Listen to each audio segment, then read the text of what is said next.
using computers to shop and to shape up. Keeping fit and injury-free in the home gym of the future. Keeping a file on your children and having a file kept on you at your favorite store.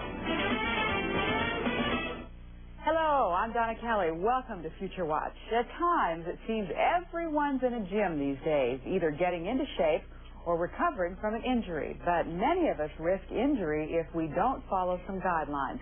To the rescue, computers that once helped professional and Olympic athletes. As Brian Nelson reports, they're now ready to guide weekend warriors towards stronger bodies as well. A gold medal discus thrower showing his Olympic form.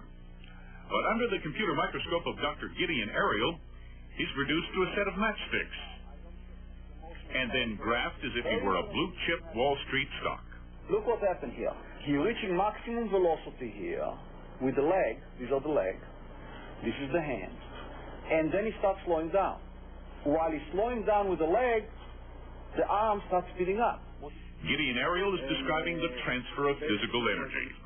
A champion discus thrower himself in Israel, he came to the U.S. in the 1960s to study biomechanics.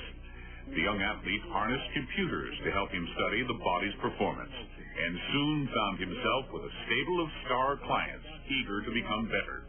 Golf greats like Nicklaus, baseball great Nolan Ryan, and even young tennis giant Andre Agassi. Were you able to help him improve his serve? Absolutely. We also worked with Jimmy Connors before, and we improved his serve from about 70 miles an hour to close to 100 miles an hour. Ariel will tape a video image of his subject, feed it into his computer, and begin the diagnosis. His early field of interest was sports. Today, he's heading into the workplace. That's a situation when a person just lifting a box. He or she is lifting a box. She's in a work environment when she has to lift this type of box. Well, how we know what the stress is on the lower back or on the knee? What Ariel does is to identify coordinates the computer can read, and then let the human become a matchstick figure. He highlights the left and right knees, and the computer does the rest. And how much she bends her knees? Okay, it's easy to calculate. Just by looking, you cannot tell. So basically, we will find from this point, which was a full extension, to this point, which was full flexion, she bent her knees 128 degrees. Okay, and she was quite symmetrical. Now, what can you use this information for? For workman's compensation, for example? Yeah, let's say that she had injury at one on the knee, so she couldn't bend both knees the same way, so she had to compensate with the body. She might create a new injury, and we can tell her, don't do this work because you don't use the knee symmetrically. Just a matter of time before she developed also a back problem. And then neck problem. It's like a kinetic link. And that brings us to the field of rehabilitation. Ariel has matched his computer to a set of exercise and rehab machines, which his company is now attempting to sell to hospitals and clinics. Suppose you're trying to get into shape in a conventional gym like this one, or perhaps just recover from some sort of injury. You're going to want to hire a personal trainer, or you're going to rely on a lot of guesswork. For example, you start with a weight that you hope won't hurt or re-injure you. If it does, you're going to reduce it, and if it doesn't, you'll add some more. Well, as I said, there's a lot of guesswork, and it can also be kind of risky. But what if you were able to plug a computer into a machine like this, like Dr. Ariel does? Well, the computer, theoretically anyway, could begin to sense your pain at just the moment you start to feel it and reduce the weight. As you move through the area of hurt, it would then reimpose the weight for the rest of the flex. And it would do that until you feel stronger. Go. And push, push, push, push, push. Ariel placed a recent brain surgery patient into his leg extension machine, and the computer was able, in a matter of seconds, to uncover a weakness. He stopped, and he stopped, and he stopped. He has a problem with this particular knee, or particular leg, maybe not the knee. Okay. One more. That's it.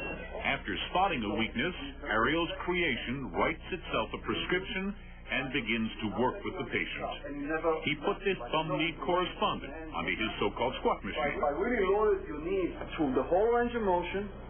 You were scared to death to do this exercise, but now you gain confidence because you have a guard. There is a guard here that's actually protecting you from getting hurt. And in fact, in this area, For whatever the reason is, you let go a little bit, so the computer adapts to you. Not only will the machines go easy on infirm TV correspondents, they can get tough on real athletes. Let's say that I know that you are a high jumper, and I know that you have to produce so much force in order to jump 2 meters. Well, if you don't produce the force, this thing will not move. So you have to produce the force. So I can do it either way. Ariel's work has drawn the interest of NASA.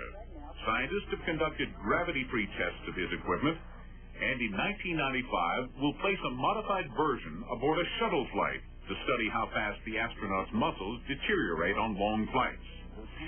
Further off in the future, Ariel hopes to see his machines in every health-conscious home, linked to large sports medicine data banks, offering computerized personal training and rehabilitation, all in the privacy of the spare room.